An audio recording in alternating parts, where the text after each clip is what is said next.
Hi guys, this is Narendra Singh Jadaun और आप देख रहे हैं मेरा second video lecture class 11th के अंदर, जिस टॉपिक का नाम क्या है, collection of data. Class 11th का है, सब्जेक्ट इकोनॉमिक्स है। ये एक ऐसा टॉपिक है जो सभी प्रकार के कॉम्पिटिटिव एग्जामिनेशन में काम आता है और खासकर जो कक्षा 11th में बच्चे पढ़ रहे हैं और जिनके इकोनॉमिक सब्जेक्ट है उनके लिए बहुत जरूरी है। सेकंड चैप्टर है और इस कोरोना काल के अंदर आपको सबको पता है ऑनलाइन क्लासेस ही और वीडियो लेक्चर के द्वारा ही हम पढ़ सकते हैं। सो गाइस, हम स्टार्ट करते हैं आंकड़ों का संग्रह।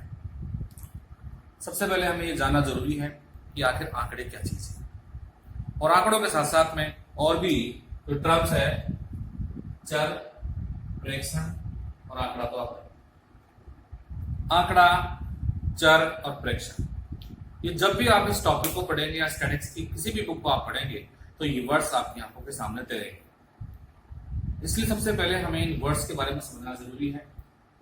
तो मैं बताता हूं आपको, आंकड़ा बिल्कुल नॉर्मल सा वर्ड है, लेकिन चूंकि हम स्टैटिस्टिक्स का उपयोग करेंगे, सांख्यिकी में इसको हम पढ़ेंगे, इसलिए ये थोड़ा सा स्पेशल हो जाता है। स्पेशल कैसे हो जाता है, देखिए, विशेष सूचना प्राप्त करने के लिए हमें कोई स्पेशल इंफॉर्मेशन प्राप्त करनी है, जनसंख्या वृद्धि के बारे में, परिवार नियोजन के बारे में, किसी फिल्म स्टार की लोकप्रियता के बारे में, एक्सेट्रा। क्रमबद्ध एवं व्यवस्थित आंकड़ों का समुच्चय। सिंपल है, ज्यादा जटिल नहीं है। क्रमबद्ध, एक सीक्वेंस में होना चाहिए, ऑर्डर में होना चाहिए और व्यवस्थित होना चाहिए। जब भी संख्याओं को हम किसी विशेष सूचना को प्राप्त करने के लिए उसका इस्तेमाल करते हैं, तो या ऐसी संख्याएं जो हमें कोई विशेष सूचना देती है, इंफॉर्मेशन देती है, तो वो संख्याएं क्या कहलाती है, वो आंकड़े कहलाती है। संख्याओं से तो आंकड़े बन रहे हैं, अंक से क्या बन रहे हैं, आंकड़े। लेकिन इसमें सबसे महत्वपूर्ण बात क्या है कि ये हमें कोई इंफॉर्मेशन देती है, कोई सूचना देती है। सो गाइस, आप समझ गए होंगे कि ऐसी संख्याओं का समुच्चय जो व्यवस्थित होना चाहिए, क्रमबद्ध होना चाहिए और सबसे महत्वपूर्ण वो हमें कोई इंफॉर्मेशन देना चाहिए, तो वो क्या कहलाते हैं, आंकड़े। आई थिंक आंकड़े आपको क्लियर हो गए। उसका दूसरा जो है चर, इसको इंग्लिश में वेरिएबल कहते हैं। क्या कहते हैं इसको, वेरिएबल कहते हैं। वेरिएबल क्यों कहते हैं, मैं डायरेक्ट आपको बताता हूं। वेरिएबल का मतलब होता है चेंज होने वाला, बदलने वाला, परिवर्तन होने वाला। इसको मैं बाद में आपको एक एग्जांपल से बताऊंगा। फिलहाल मैं आपको एक डेफिनेशन के रूप में इसको बताता हूं। चर एक ऐसी मात्रा है, चर क्या है, एक ऐसी मात्रा, एक ऐसा अमाउंट है जो जिसका प्रयोग, किसका प्रयोग, उस मात्रा का प्रयोग किसी वस्तु या व्यक्तियों के किसी गुण, कोई व्यक्ति हो सकता है, कोई वस्तु हो सकती है, उसकी हाइट के बारे में, उसके वजन के बारे में और उस संख्या के बारे में हमको जानकारी लेनी हो। आगे देखो, वो मापने के लिए, वो मेजर करने के लिए किया जाता है। और इसको स्टैटिस्टिक्स में कैपिटल एक्स, कैपिटल वाई और कैपिटल जेड इसमें डिनोट किया जाता है, इसमें इसको दर्शाया जाता है, इसमें दिखाया जाता है। जब भी कोई टेबुलेशन होगा, कहीं टेबल बनी होगी, उसमें आप विभिन्न सालों के, विभिन्न वर्षों के, विभिन्न ईयर्स के ऊपर टेबल के अंदर आप देखेंगे तो एक तरफ एक्स लिखा होगा, उसी के बाद में दूसरी साइड में वाई लिखा होगा और उसके नीचे जितनी भी संख्याएं लिखी होगी वो उनकी वैल्यूज होगी। एक्स और वाई पर क्या होंगे, चर होंगे। मैं भी आपको टेबल बना के बताऊंगा। तो चर एक ऐसी मात्रा है जिसका प्रयोग, चर एक ऐसी मात्रा है जिसका प्रयोग किसी वस्तु या किसी व्यक्ति की, किसी वस्तु या किसी व्यक्ति की, देखिए आप, कि किसी गुण, उसकी कोई क्वालिटी है, जैसे कि उसकी हाइट हो सकती है, उसका वजन हो सकता है या अन्य कोई भी क्वालिटी, उसको मेजरमेंट करने के लिए, उसको मापने के लिए इसका उपयोग किया जाता है। वो क्या कहलाता है, चर कहलाता है। चर क्या होते हैं, परिवर्तनशील होते हैं, ये बदलते रहते हैं। आगे देखिए, प्रेक्षण। क्या, प्रेक्षण। आपने स्टार्टिंग में पढ़ा किसके बारे में, तो सेकंड नंबर पे आपने पढ़ा चर। और चर की जो वैल्यू होती है जो वेरिएबल्स की जो वैल्यू होती है वही क्या कहलाता है, प्रेक्षक कहलाता है। जब हम टेबल बनाएंगे उसमें आपको अच्छे से मैं बता दूंगा कि इसको क्या कहते हैं। इसके आगे मैंने एक चीज और लिखी है, अपरिष्कृत आंकड़ों की इकाई। अभी आपको परिष्कृत और अपरिष्कृत आंकड़ों के बारे में जानकारी नहीं है, लेकिन थोड़ा सा मैं आपको इशारा कर देता हूं। परिष्कृत और अपरिष्कृत में इतना ही फर्क है, जब आंकड़े परिष्कृत होते हैं उनको व्यवस्थित कर दिया जाता है, उनका को टैबुलेशन कर दिया जाता है, कहीं ना कहीं उसको सेट कर दिया जाता है, व्यवस्थित कर दिया जाता है। लेकिन यहाँ पर क्या है, अपरिष्कृत आंकड़ों की इकाई वो क्या कहलाती है, वो प्रेक्षण कहलाती है। धीरे धीरे इन चीजों को आप क्लियर होते जाएंगे। फिर है आंकड़ों के स्रोत। आपने पढ़े आंकड़े, चर और प्रेक्षण, ये तीनों डेफिनेशन आपको क्लियर हो गएंगे। अगर नहीं हुई तो मैं अभी इसके बाद में जस्ट आपको एक टेबल बना के समझा दूंगा, डोंट वरी। अब देखिए आंकड़ों के स्रोत, हमारे दिमाग में एक चीज आती होगी कि आखिरी आंकड़े आते कहां से। आंकड़ों के दो स्रोत हो सकते हैं, आंकड़ों के दो स्रोत हो सकते हैं, दो जगह से आंकड़े आ सकते हैं। सबसे सिंपल और सबसे पहला, या तो कोई व्यक्ति स्वयं जाकर के या अपने किसी प्रतिनिधि को भेज करके आंकड़े कलेक्ट करें, या फिर हमें आंकड़े किसी संस्था के द्वारा मिले। दो ही चीजें लिखी मैंने, गणनाकार और संस्था। या तो स्वयं जो अनुसंधान करता है, जो किसी सब्जेक्ट के ऊपर रिसर्च करना चाहता है, किसी इंफॉर्मेशन को लेकर के किसी रिसर्च तक पहुंचना चाहता है, किसी परिणाम तक पहुंचना चाहता है, वह व्यक्ति स्वयं आंकड़े इकट्ठे करने के लिए, आंकड़े कलेक्ट करने के लिए, आंकड़े का कलेक्शन करने के लिए स्वयं पहुंचा है, या फिर किसी संस्था से वो डेटा को ले, आंकड़ों को ले। फर्क क्या होता है, उन्हें क्या कहते हैं, देखिए अगर अनुसंधान करता गणनाकार खुद फील्ड में जाता है, किसी क्षेत्र विशेष में जाता है और वो स्वयं जाकर के अगर आंकड़े कलेक्ट करता है, तो इस प्रकार के जो आंकड़े हैं वो प्राइमरी डेटा कहलाते हैं। वो क्या कहलाते हैं, प्राइमरी डेटा, या उनको हिंदी में लिखें तो प्राथमिक आंकड़े। गाइस आप समझ गए होंगे प्राथमिक इसका नाम क्यों है, क्योंकि वो स्वयं जाकर के पहली बार एकदम फ्रेश आंकड़े, जिसमें पूर्ण शुद्धता होती है, पूर्ण लगभग सच्चाई होती है, एकदम बिल्कुल नीट एंड क्लीन होते हैं, वे आंकड़े क्या कहलाते हैं, प्राथमिक आंकड़े कहलाते हैं। क्या कहलाते हैं, प्राथमिक आंकड़े। ये अलग बात है कि प्राथमिक आंकड़े इकट्ठे करने में बहुत एनर्जी लगानी पड़ती है, बहुत समय लगता है, बहुत कॉस्टली होता है, बहुत महंगे होते हैं, लेकिन फिर भी प्राथमिक आंकड़ों की सत्यता पर हम विश्वास कर सकते हैं। दूसरा मैंने बताया प्राथमिक आंकड़ों का स्रोत क्या है, संस्था। कोई इंस्टीट्यूशन हो सकता है, कोई संस्था हो सकती है, लाइक कोई न्यूज पेपर हो सकता है, यानी समाचार पत्र हो सकता है।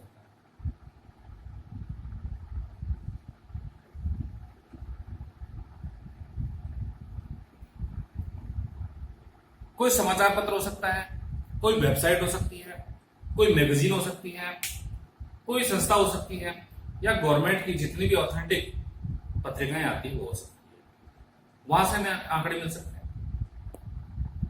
तो आपने क्या देखा कि आंकड़ों के दो स्रोत हैं, पहला गणनाकार, दूसरी संस्था। यानी कि पहला तो क्या है, स्वयं व्यक्ति खुद जाए, और इस प्रकार के जो आंकड़े कलेक्ट होंगे क्षेत्र विशेष में जाकर के वो क्या कहलाएंगे, प्राथमिक आंकड़े। लेकिन जो सेकंड वाले हैं, जिनको कोई संस्था कलेक्ट करती है, समाचार पत्र से वो मिलता है, या इस गणनाकार से ही ये संस्था लेती है, या कोई भी जो व्यक्ति है कोई रिसर्च करना चाहता है वो अगर इनसे कलेक्ट करता है, तो इस प्रकार के आंकड़े क्या कहलाएंगे, ये द्वितीयक आंकड़े कहलाएंगे। ये कौन से आंकड़े कहलाएंगे, द्वितीयक आंकड़े, यानी सेकेंडरी डेटा। प्राथमिक और द्वितीयक आंकड़ों में अंतर क्या है, क्या प्राथमिक आंकड़े इकट्ठे करने के बाद में द्वितीयक आंकड़े चेंज हो जाते हैं? मेरे कहने का मतलब, अगर किसी संस्था ने, किसी व्यक्ति ने, किसी गणनाकार ने, किसी अनुसंधानकर्ता ने कोई आंकड़े कलेक्ट किए और उसने किसी मैगजीन वाले को दे दिए, क्या उसके जाने के बाद में वो आंकड़े चेंज हो जाते हैं? हो सकते हैं, लेकिन बहुत ज्यादा नहीं हो सकते। उनको परिशोधित किया जा सकता है, उसमें थोड़ी बहुत उसमें सुधार किया जा सकता है, चेंज किया जा सकता है, और इस प्रकार के आंकड़े ही क्या कहलाते हैं, द्वितीयक आंकड़े कहलाते हैं। सेकेंडरी डेटा कहलाते हैं। और वो आपको पता भी है, मैंने बता भी दिया, समाचार पत्रों के द्वारा, किसी मैगजीन के द्वारा, सरकारी सर्वे रिपोर्ट्स के द्वारा वहां से हमें मिलते हैं। तो प्राथमिक और द्वितीयक आंकड़ों में दूसरा अगर अंतर हम करें तो वो ये है कि द्वितीयक आंकड़े आसानी से उपलब्ध हो जाते हैं, बहुत सस्ते होते हैं, महंगे नहीं होते, एनर्जी नहीं लगानी पड़ती, इजी वे में काम हो जाता है। उसके बाद है कि हमें आंकड़े कैसे संग्रहित करते हैं। आंकड़ों के स्रोत हमें पता लग गए, आंकड़े कहते कैसे हमें पता लग गया। अब हमारे दिमाग में प्रश्न आता है, आपके भी आता होगा, कि इन आंकड़ों का संग्रहण कैसे करें, इनको कलेक्ट कैसे करें। तो हम आपको एक छोटा सा एग्जांपल देते हैं। वो क्या है,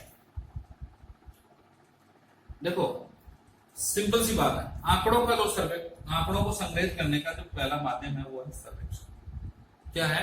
सर्वेक्षण। सर्वे के द्वारा आजकल जितने भी आंकड़े कलेक्ट किए जाते हैं उसके अंदर सबसे महत्वपूर्ण जो विधि है, सबसे महत्वपूर्ण जो तरीका है वो है सर्वेक्षण। और सर्वेक्षण प्रश्नावली या साक्षात्कार विधि के द्वारा। सर्वेक्षण का कोई उदाहरण जो मैं अभी कह रहा था, आपको भी ध्यान में आता हो, आपने बहुत सारी कंपनियों के बहुत सारे लोगों को बाजारों में, मार्केट्स में, घर घर पर जाकर सर्वे करते हुए देखा हो। कभी आपके घर पर कोई व्यक्ति किसी कंपनी का प्रचार करने के लिए या उस कंपनी के बारे में पूछने के लिए, उस वस्तु की, उस संबंधित कोई प्रोडक्ट है उसकी क्वालिटी के बारे में, उसकी प्राइस के बारे में आपसे बात करने आया हो? अगर ऐसा कहीं ध्यान है आपको और नहीं है तो भी मैं आपको बता देता हूं कि कोई भी विनिर्माता कंपनी, कोई भी मैन्युफैक्चरिंग कंपनी, मैन्युफैक्चरिंग जो कंपनी है वो अपने प्रोडक्ट को मार्केट में लाने से पहले, इसमें लाने से पहले, मार्केट में लाने से पहले सर्वे करती है। क्या करती है? सर्वे करती है। मेरे कहने का मतलब, कोई भी फर्म, कोई भी मैन्युफैक्चरिंग कंपनी, कोई भी विनिर्माता कंपनी अपने किसी प्रोडक्ट को मार्केट में लॉन्च करने से पहले उसका एक सर्वे करवाती है। और वो सर्वे कैसे करवाती है? वो सर्वेयर्स को भेजती है और 3 चीजों के ऊपर फोकस करती है। उसके क्वेश्चनर बनते हैं, प्रश्नावली बनती है, लोगों से उसके बारे में पूछा जाता है, जिसमें सबसे महत्वपूर्ण है उस वस्तु की कीमत। अंडरस्टैंड? दूसरा है उस वस्तु की गुणवत्ता, यानी उस वस्तु की जो कीमत है वो बाजार के अकॉर्डिंग है कि नहीं, उस वस्तु की जो क्वालिटी है वो उसके अकॉर्डिंग है नहीं, मार्केट में उसकी डिमांड रहेगी ही नहीं। इसी प्रकार हम देखते हैं कि कई बार आपने चुनावों में देखा होगा, पोलिंग पार्टीज होती है, वो अपने कैंडिडेट्स का, अपने उम्मीदवारों का चयन कैसे करें, उसके सामने समस्या होती है। राजनीतिक पार्टियां जब चुनाव का समय आता है तो वो तय कैसे करें कि हम किस उम्मीदवार को टिकट, क्योंकि आपको पता है टिकट लेने के लिए बहुत सारे उम्मीदवार पार्टियों के पास पहुंच जाते हैं। एक ही चुनाव चिन्ह के ऊपर बहुत सारे लोग चुनाव लड़ना चाहते हैं, लेकिन पार्टी कैसे करें? इसके लिए समय समय पर वो पोलिंग इलेक्शन जब भी होते हैं तब पार्टियां क्या करवाती है? सर्वे करवाती है। और उस सर्वे के अंदर संबंधित व्यक्ति के, जो चुनाव लड़ना चाहता है, उसकी ईमानदारी के बारे में, उसकी लोकप्रियता के बारे में, उसकी निष्ठा के बारे में लोगों से क्वेश्चन किए जाते हैं, क्वेश्चनर बनते हैं, जिसके बारे में आगे हम बात करेंगे। प्रश्नावलियां कैसे बनती है, किस प्रकार क्वेश्चन पूछे जाते हैं, और लोगों के बीच जाकर के सर्वे किया जाता है। उसके बाद कंक्लूजन निकलता है और कोई एक व्यक्ति सबसे ज्यादा लोकप्रिय, निष्ठावान और ईमानदारी वाला होता है, उसको पार्टी टिकट देने का डिसीजन लेती है। देखिए सांख्यिकी कितना इंपॉर्टेंट है। सांख्यिकी का उपयोग राजनीतिक पार्टियां भी करती है, राजनीति विज्ञान में भी उसका हो रहा है, और वो किसके द्वारा हो रहा है? सर्वेक्षण के द्वारा। सर्वेक्षण क्या है? आंकड़ों को संग्रहित करने का एक तरीका है। समझ में आ रहा हो? सर्वेक्षण कैसे करें? अगली समस्या ये, सर्वे कैसे करें? तो उसके लिए प्रश्नावली या साक्षात्कार विधि सबसे बेस्ट होती है। सबसे ज्यादा उपयोग प्रश्नावली विधि का है, साक्षात्कार विधि का। प्रश्नावलियां कैसे निर्माण होती है, उसकी तैयारी कैसे होती है, उसमें कौन कौन से क्वेश्चंस डाले जाते हैं, कौन कौन से प्रश्न लोगों से पूछे जाते हैं, तो उन प्रश्नों को बनाने का भी एक तरीका होता है। उसमें इन 4 बातों का ध्यान रखा जाता है मुख्य रूप से। सबसे पहला ध्यान क्या रखा जाता है कि जो प्रश्नावली बनाई जाती है वो शॉर्ट होनी चाहिए। क्या होना चाहिए? शॉर्ट होनी चाहिए। उसमें जो प्रश्न बनेंगे, उसमें जो क्वेश्चन होंगे वो बहुत ज्यादा लंबे नहीं होने चाहिए। आपने 5-5 कंपनियों के क्वेश्चन बना दिए, लोग उस क्वेश्चन को समझ नहीं पाएंगे, बोर हो जाएंगे, वो आंसर नहीं दे पाएंगे। इसलिए जब भी आप प्रश्नावली का निर्माण करें किसी सर्वे के लिए, आंकड़ों को संग्रहित करने के लिए, तो उसमें पहला ध्यान हमें क्या रखना होता है? क्वेश्चन क्या होना चाहिए? शॉर्ट होना चाहिए, छोटा होना चाहिए, प्रश्न बहुत लंबे नहीं होना चाहिए। दूसरा है इजी, यानी क्वेश्चन क्या होनी चाहिए? इजी होनी चाहिए, आसान होना चाहिए, बहुत कठिन सवाल नहीं होना चाहिए। अगर बहुत ज्यादा जटिल क्वेश्चन आपने पूछ लिए तो जिसका आप सर्वे करने गए हो वो व्यक्ति आंसर नहीं दे पाएगा और वो स्किप कर जाएगा। उसके बाद है सीक्वेंस, यानी जो भी क्वेश्चन बने वो किसमें होनी चाहिए? एक सीक्वेंस में होनी चाहिए, एक ऑर्डर में होनी चाहिए, क्रम से होनी चाहिए। पहले कौन सा क्वेश्चन पूछना चाहिए, बाद में कौन सा क्वेश्चन पूछना चाहिए और बीच में कौन से क्वेश्चन पूछने चाहिए, इनके ऑर्डर में होने चाहिए, एक क्रम में होनी चाहिए, सीक्वेंस में होनी चाहिए। वरना क्वेश्चन नियर जो आपका है प्रश्नावली वो गलत होगी, लोग आंसर देने में हिचकिचाहट करेंगे और कहीं ना कहीं परिणाम सही नहीं आ पाएगा। उसका चौथा क्या है? Normal to special. डायरेक्टली आपने जाते ही सर्वे करते हो, सबसे पहले आपने सबसे जो विशेष क्वेश्चन था, सबसे स्पेशल क्वेश्चन था वो पूछ लिया, तो ये मान के चलिए उसके बाद में आप नॉर्मल क्वेश्चन पूछेंगे तो इफेक्टिव नहीं है। इसलिए जब भी क्वेश्चन पूछें तो सबसे पहले कौन सा क्वेश्चन होना चाहिए? नॉर्मल होना चाहिए, और धीरे धीरे हमें किसी स्पेशल क्वेश्चन की ओर बढ़ना चाहिए। शॉर्ट, इजी, सीक्वेंस और नॉर्मल, ये क्वेश्चन कैसे होते हैं? इन क्वेश्चंस के मैं एग्जांपल्स आपको नेक्स्ट वीडियो में दूंगा। इससे पहले मैं अभी आपसे कह रहा था कि जो आंकड़े, चर और प्रेक्षण ये क्या होते हैं, इनके डेफिनेशन आपको बताना था, लेकिन प्रैक्टिकल रूप में क्या होते हैं अभी मैं आपके सामने एक छोटी सी टेबल बनाता हूं। आप इसको एक बार देख लेंगे, निश्चित रूप से आपको समझ में आएगा। गाइस, एक बात और मैं बता दूं, अगर मेरे वीडियो लेक्चर पर आप पहली बार आए हो तो चैनल को आप सब्सक्राइब कर दें और इसको लाइक भी करें, ज्यादा से ज्यादा शेयर करें। इसके नोटिफिकेशन का बेल आइकन है उसको भी आप दबा दें, इसको भी आप ऑन कर दें, ताकि आने वाली वीडियोस आपको तुरंत मिलती रहें। और वीडियो को शुरू से लेकर के लास्ट तक देखें, बिल्कुल बीच में छोड़ना नहीं है, वरना टॉपिक आपको समझ में नहीं आएगा। ओके, वापस हम आते हैं अपने टॉपिक के ऊपर, जो आज चल रहा है कलेक्शन ऑफ डेटा। क्या चल रहा है? Collection of data. इसमें मैं आपको एक छोटी सी टेबल बना के आपको आंकड़ों, चर और प्रेक्षण के बारे में, आपने कई बार इस प्रकार के टेबल्स बनी हुई देखी होगी।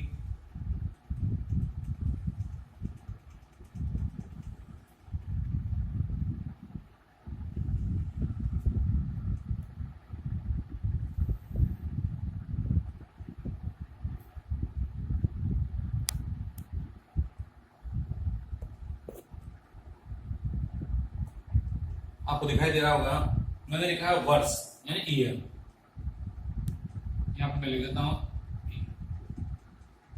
इसमें मैं लिख देता हूं उत्पादन।